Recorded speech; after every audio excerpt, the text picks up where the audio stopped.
Okay, so welcome everyone to another video. This is a little bit of a different format. Please let me know your thoughts about this by the time we get to the end. Of course, if you're still here, which I hope you are. We're going to talk about the letter from the chairman. Chris Roberts released the letter on the RSI website yesterday. Really wanted to respond to it, not so much respond, but pretty much read. There's some very interesting parts here that I felt were really good, and I want to talk about them. Let's begin. The investment both in time and money is just too expensive for a normal game publisher, especially a public one beholden to quarterly earnings reports and shareholders. Your traditional AAA games run into a lot of challenges because they have a publisher, but it's a necessary evil for them because otherwise they can't develop the games that they want to create. A publisher fronts the money for game developers, and a publisher is generally supported or they're publicly traded. So they have shareholders who wants return on investment. Shareholders pressure publishers, publishers pressure game developers to meet deadlines, to get things done in a certain amount of time. As a game developer, the nature of game development is not that cut and dry. But the truth is, those AAA studios, when you start to get to those bigger games, a lot of them are supported by publishers. And publishers want things done by a certain time so that they can get that return on investment. Very interesting part, or challenging part for any AAA studio. We have given CIG the opportunity to take that middleman out, or the publisher out. I should probably say publisher. Take the publisher out. It's a brand new approach to AAA gaming. Let's just say that. Like, I don't even know any other AAA games that are doing anything similar to this, where it's a AAA title that's being developed and it's being crowdfunded. Well, the challenge for CIG is to deliver such a grand project in a reasonable amount of time. That's a challenging thing to do, especially when you are pushing the envelope. And let's keep going. So to do this for a universe as big as and detailed as Star Citizen, to have this apply to everything, not just player-owned items, for an MMO with millions of players is a major technical accomplishment. I am not aware of any other large-scale MMO. There it is.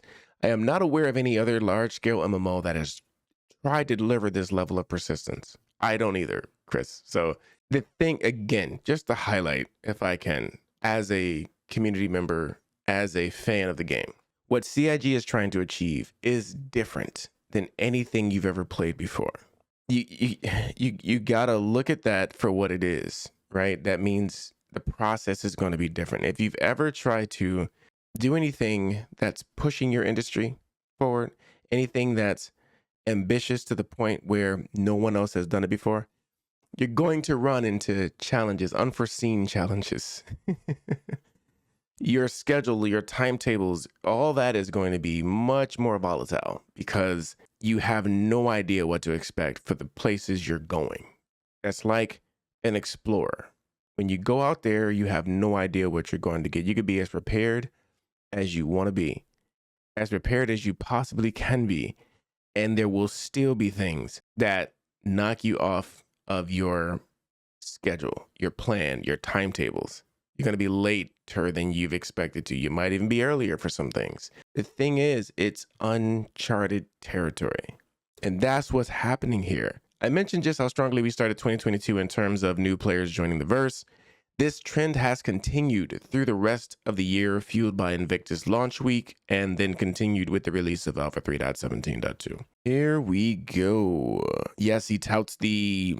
He's saying 3.17.2 probably should have been his own patch number because of what it brought with it, like the 100 plus server cap. They increased to 100 plus on the server cap, which was huge. I don't care what anyone says. That was a significant addition to the game. And so here we come to the record-breaking year of growth. This section is very interesting. So he says, while our most passionate players test 3.18 in PTU, and our developers take a well-deserved break. Yes, very well-deserved, CIG. I hope you're enjoying your time off and getting some rest, etc., etc. I wanted to share with you some truly momentous stats from this year that illustrate that Star Citizen had its best year yet and crossed some historic milestones that demonstrate this game we all love is finally breaking into the larger larger gaming consciousness with a success that is greater and faster than we anticipated. Now check this out. Over 1 million unique players logged into Star Citizen and played our game. That is this year, 2022. Over 1 million people played the game. And they did so for more than 46 million hours. 46 million hours. That's a lot of freaking hours. That's a lot of hours. Our daily active users this year, that being the unique players logging in each day, has grown over 50% over last year and is double what it was at the end of 2019. And he also says averaging over 240 monthly active users. And that's 33% higher than the average of last year. And the highs being 400,000 during May, during the Invictus launch week. Invictus launch week is a big week. It's a big week. It's one of my favorite times of the year. Honestly, it's a great time, if I can say so myself. Okay, and so we keep going. Those of you who follow our funding tracker doubtless know that we had already eclipsed all last year's revenues by mid-November, and we will have our first $100 million this year. That's a lot of money, man. Congrats though. Like, I think it's pretty amazing. It's wonderful. Let's look at the chart down here. Bring it up some more so you can actually see. Look at that trajectory. Like steady growth. And then the new accounts per year. Like that 2022 jump is impressive. Yeah, you can see that. Another thing, over 800,000 new players were created this year to follow or play our project. Our new players this year have almost doubled compared to last year, with over 500,000 new players joining us during free flies, dynamic events, and throughout 2022. Check this out. And of those new players this year, over 70% of them stayed around as paying players who purchased starter packs to get access to the Star Citizen Alpha to keep their adventures going in the verse. Now, so for all of you people who like to blame the whales for keeping this game afloat, there you go. No, don't get me wrong. The whales have been pouring money into this since the beginning. But this year, you can blame all the new players for the support of this game. Some of the narratives that you'll see being discussed about this game can be hilarious at times. Anyway, I got to get to a Bar Citizen. He goes on to talk about Bar Citizen Tour, the World Tour, and Citizen Con. I've been to one Citizen Con, 2018, I think it was. And oh man, chef kiss. I can't wait to go back. I think this year I think Sandy Roberts mentioned it this year that the plan is to reopen it for in person in Los Angeles, no less, so I can actually get there easier than some of the previous years that it was live. So yes, please, I would love that. I would love to go back. It was a really good time last time I've been. Of course, the new Manchester and Frankfurt offices were built, but yes, check this out. This part I was very excited about. So we're also planning on opening our doors for a couple of fun in-house events for our concierge and subscribers. Stay tuned for more information on that in the new year. Okay, so Jared, please make room for me in that, what is it called? The only constant. Listen, if you all make this happen, that would be amazing. I would love to take a tour of the new offices. Yeah. That's pretty cool. All right, so he goes on to start to talk about the 3.18 patch and all the all the features that are coming with that, which are a lot. Okay, so yeah, he's talking about so this is the part. Looking forward, the road to Alpha 4.0. This coming year is going to be a huge one for Star Citizen, possibly its biggest one to date. That is a grand statement, and I actually believe that. As we keep reading, you'll see, I'll explain why I believe. The first order of business, of course, is to stabilize Alpha 3.18. Then we will continue to harden PES. I'm just reading pieces here. Improving aspects and adding some additional quality of life features, including the ability to choose which PES shard you would like to join. Yes. Yes. CIG, please add that, because right now, whoever watched my previous video about when I put the bottle and then came back later and was able to find it, I got lucky to get back on that shard. I did not have an opportunity to choose that. It was pure luck, or the matchmaking system that is there, because he does talk about that. Matter of fact, let me finish reading this real quick and then we'll just double back to that. The current game server PES shard matchmaking tries to match you to the last PES shard you were in when you logged back in or recover from a crash. But if that shard is full, it places you in a different one. So the thing is, like, I really believe in between my session, I was in other servers too, or shards too. I gotta make sure I keep using the word shard instead of server. I was in the right or different shards too, and then eventually got back to the previous one, which, because I think they're cycling a little bit. On different days, I'm seeing, like, as I log in, because I log in a lot. I'm playing a lot right now, actually, the PTU. So every time I log in, it's going through some of the same servers I've been in. I am noticing that. But then a week later, or maybe a few days later, it's a fresh set of shards, numbers I've never seen before, and then I don't see the previous ones anymore. So that's what I think is happening. You still have the concept of the servers or the shards dying, or, you know, being replaced, if you will. I don't know. Maybe that's just part of the tests that they're running on the back end. Who knows? But that I am noticing. Let's see. Yes, let's keep reading that. But in the short term, before server meshing makes this not so necessary, right? Because that's when this all becomes moot, right? We also want to give players a choice to wait in the queue for their preferred shard if it is full, which means we can sit there and wait. We don't have to accept being moved into a different shard against our will. I'm all for this, because we would still have a choice in that matter. Yes, please do that. I think that would be great. I think there'll be a great temporary fix or temporary solution on the matchmaking side of things until server meshing does come into the game. That would be wonderful. The next step would be to separate the replication layer and the memory cache that remembers all dynamic objects state from the game server, and then have scalable replication layer workers that communicate the state changes between the various game clients, server, and the replication layer. It's all coming together. Now, I made a video, a server meshing video, my take on server meshing, and it's all based on previous year's CitizenCon, the presentation on PES and server meshing.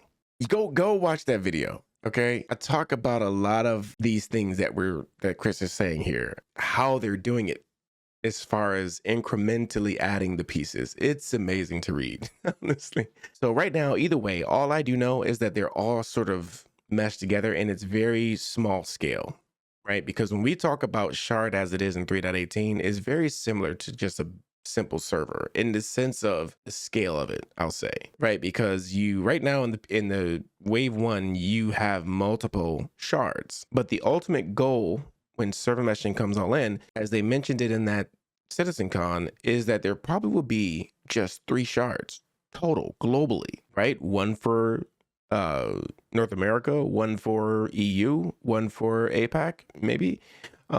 So that lets you know where we are. Like the test is very small scale right now, the testing of it and the implementation of it. So they're really taking their time, which is very wise, to just systematically add the pieces that's going to ultimately blow up into the full monster that server meshing is going to be, which is a beautiful thing to see. The next step would be, to separate the replication layer. And so the next paragraph says, this is very important for server meshing, as universe state needs to be fully decoupled from server state. This is my jam, by the way, folks. I love the technology talk. This is my space. I love it. Universe state needs to be fully decoupled from server state. So they're still making those separations between the technologies where they will all ultimately be decoupled. And so this can just be that really small scale test that will then soon be separated at a much greater scale. Very exciting stuff to even think about. I could be misinterpreting some pieces of this, but this is exciting to hear. That's pretty much what I wanted to cover there. Let's see. We start the server mesh. Oh, yeah. So, yeah, the next part. Yeah, which we call, yeah. So he says, once this happens, we'll be able to have multiple game servers communicate with the replication layer, much like multiple game clients communicate right now with the replication layer. So there it is. Right now, the replication layer is not scaling. It's not scaled yet. It's just one piece, one instance, if you will. And all the clients are communicating with it, right? And vice versa. But to continue, allowing Star Citizen to have multiple servers simulating the universe state, which we call server meshing. Oh my God, it's so exciting. We will start with static server meshing, where different servers are assigned to simulate different entity zones and a star. Okay, so this is where he starts to talk about what I was saying. We will start with static server meshing, where different servers are assigned to simulate different entity zones in the star system. Now, entity zones, sometimes referred to as local grids, are separate simulation areas. The inside of a spaceship is a different zone to the space around which the spaceship flies. So that is nesting. Oh, dude, this Chris, this conversation is great. Good talk. Good talk. The inside of a spaceship is a different zone to the space around which the spaceship flies. A planet is a different zone than the star system zone where all the planets and moons exist in. And a landing zone can also be a different zone, nested inside the planet zone. Nested, he uses the word too. Nested in the star system zone. This is amazing. What this is telling you is just further confirming what we sort of were starting to hear all along. Each server is going to, and so this goes back to my concept of a worker role. Each worker role will be managing a specific area of space. Okay. And then you can scale that worker, but that will be dynamic server meshing, by the way. So right now, when he says static server meshing, let me tell you what the difference basically is. There's more to it than what I'm about to say, but I'm going to give you the long and short of it. Static server meshing is CIG saying we want 5 servers right now to run or manage or simulate New Babbage. So they spin up 5 servers designed to handle New Babbage, right? Doesn't matter how many of us log in. That's what they have chosen. Now they can go back in and say, okay, we have a lot of players now. Let's scale that up to, let's say, 100 servers. That's still static. They have to pay attention to our playing habits very intently so that they can forecast the amount of resources they're going to need to make sure that we don't feel the crunch of not having enough servers for a specific area. Dynamic server meshing is leveraging one key thing that is different than static, and that's auto scaling, right? And again, it's not just, I don't think it's going to be just as simple as enabling auto scale or disabling it. It could be, but essentially what you would be doing, it goes again back to what I was saying about worker roles. And worker roles, like I said, is a collection of servers doing the same thing, handling or managing the same functions or code. You would have the New Babbage worker, right? Worker role. That worker role is responsible for simulating New Babbage. When we talk about dynamic server meshing, that's just adding automatic scaling or dynamic scaling, which means if we have 5,000 players logging in today and CIG wants each server to only manage or be responsible for 100 players, then the auto scale formula would be dynamically scaling based on how many of us are logging in into that area. So 5,000 players, looking at 50 servers. I think my math is right. This is beautiful. To anybody in technology, tell me this is not exciting to read and not exciting to just think about. There's companies doing this at grand scales for different things, like different industries, like today, and been doing it for a while. So this is not a thing of if. In fact, I'm sort of surprised more games don't leverage this level of cloud technology. I don't know why. I'm hoping that starts to really ramp up, especially as CIG is the example, the poster child for it to me. But that's so cool. I'm very excited about what's coming in the very near future. Like this can all be happening by the end of 2023. We are aiming to put static server meshing and Pyro into the hands of players in the 4th quarter of 2023. But let me help some of you out before we even go any further. Stop right there. Stop it. Like he's used to you all playing games with him. We are aiming. That means that's the target, not a promise. It's a target. It's a goal. They might miss that goal in the 4th quarter of 2023. So they're targeting next year holiday. So that's basically it. Honestly, he gives his final thoughts again, thanking us, the community. And you're welcome, Chris. We love you. And we appreciate the effort that CIG, we love you too. We appreciate the work that you all are doing. You all are pushing the industry forward. I see you. And I'm impressed. I am inspired by the work that you do. So Thanks, Chris, for this letter. I thoroughly enjoyed it. It's very good to hear how many new people are coming to the game and how impactful they have already been. That is very wonderful to hear. It's also great to hear the funding is only just getting better and better and better. That means the dream is still very much alive. And then to hear the technology, more about the technology, PES and server meshing. I love this stuff. This is amazing.